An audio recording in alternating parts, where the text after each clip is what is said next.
Hello, everybody. My name is Volker Friedrich. I'm the founding partner and managing director of GBP International, an international management consulting company with a special focus on Asia Pacific. Today, I'd like to give you a short rundown of the present discussion on the what we call China Plus One strategy. We are in May 2023.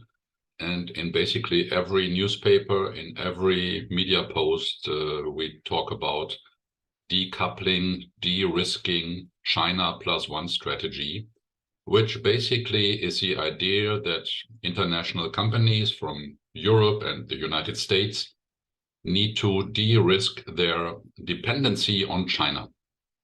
And that is easier said than done, because for many decades, it was all going one way only. And China was everybody's darling. Factories have been set up. Supply chains have been developed all over the globe.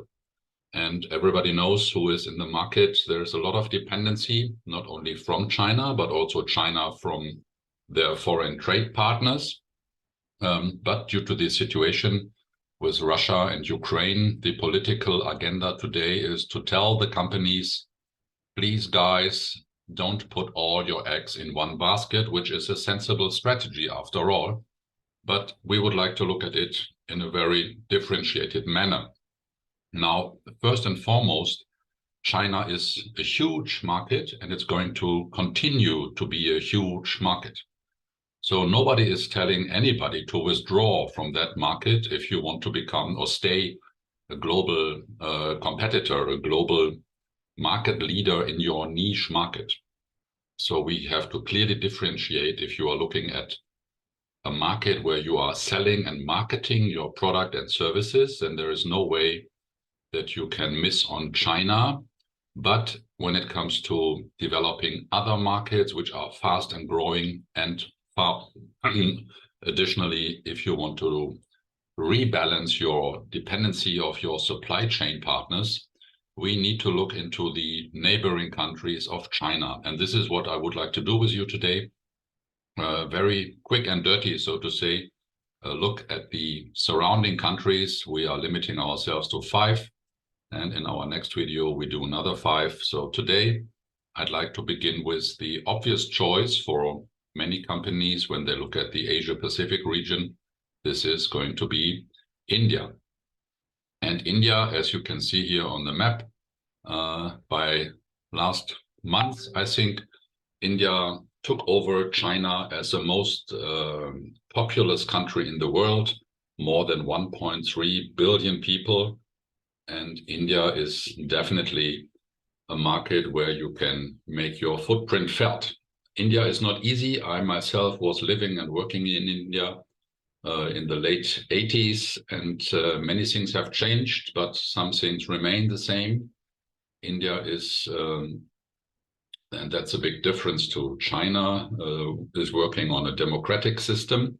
We say the largest democracy in the world.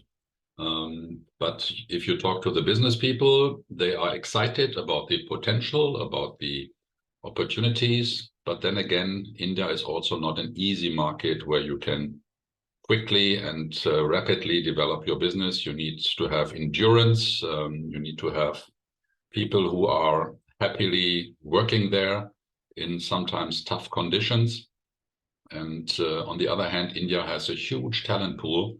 If you look at the C-level of the Fortune 500 companies, even the top 10, 20 tech companies, you see a lot of Indian people or people of Indian origin running these companies, and the talent pool is just massive.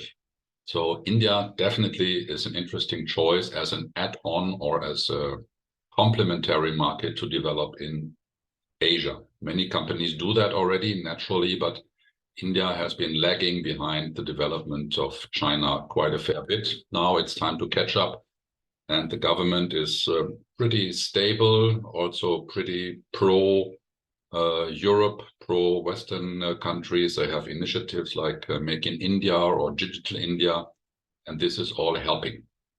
Second country I'd like to have a quick look is South Korea. very much an ally of the United States when it comes to the political arena, but household names like Hyundai, Samsung, K-pop is an interesting development in the young generation. So Korea is a very booming and very tech-savvy country with a young and dynamic population, very much established in terms of institutional security. So South Korea is not so much on the agenda very often, but at the moment when we talk to our colleagues there, it's booming. A lot of foreign direct investment is coming. Companies are looking for South Korea as a market where they can sell and market their Western products. So a very attractive choice. Vietnam, many people say this is a big winner by gaining a lot of foreign direct investments out of China because of the neighborhood. Vietnam has a young population, nearly 100 million people. Very stable government over the last 10, 20 years, but you don't have to forget, still a communist party.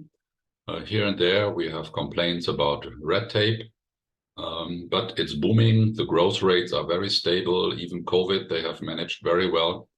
And a lot of European companies like their investments in Vietnam, pretty happy, adding on to their investments there. Electronic industry, they also have mega investments from companies like Intel, for example. They have a lot of initiatives when it comes to renewable power, hydropower, wind energy. So interesting place to study further. Indonesia, also one of the major members of ASEAN, is the most populous nation, 280 million people. So it's not a small number by all means. And we have very good experience with Indonesia, a stable government, attracting a lot of attention, a lot of investments, a lot of digital natives. They like to go to Bali, for example, not only for holiday, but also as a destination where you can really run your e-commerce business, your remote business, your virtual activities. And of course, Jakarta is the capital. Indonesia has taken a decision to build a new capital because Jakarta is just too big and they have lots of infrastructure issues. So they're going to build a completely new capital on the island of Borneo in Kalimantan. So big opportunities for everything related to construction, infrastructure, etc. Obviously, Indonesia has a lot to offer in terms of natural resources. We have a lot of mining industries there, but also agriculture is a very big business and definitely another country by itself. Last but not least, in this short presentation, Singapore. I would say this is the best known location from a European perspective. Singapore is very active in their own marketing and promotion. We call it the Switzerland of Asia because it's a hub for the finance and insurance industry next to Hong Kong. But they are a huge beneficiary of the present trend of money and investments and funds coming into Asia Pacific, and they are really attracting a lot of investment, a lot of financing goes through and via Singapore. So this was just a very quick rundown of these 5 countries. Each and every country by itself is sometimes a black box when you look at it from the outside, but with the help of our partners and our professionals on the ground, we were always very successful in opening up that black box for you, give you insights, give you helpful tools, bring you together with the right local people to make your business succeed. Thank you for your attention. I'm happy to answer your questions and look forward to our next video on 5 more countries in Asia Pacific. Thank you.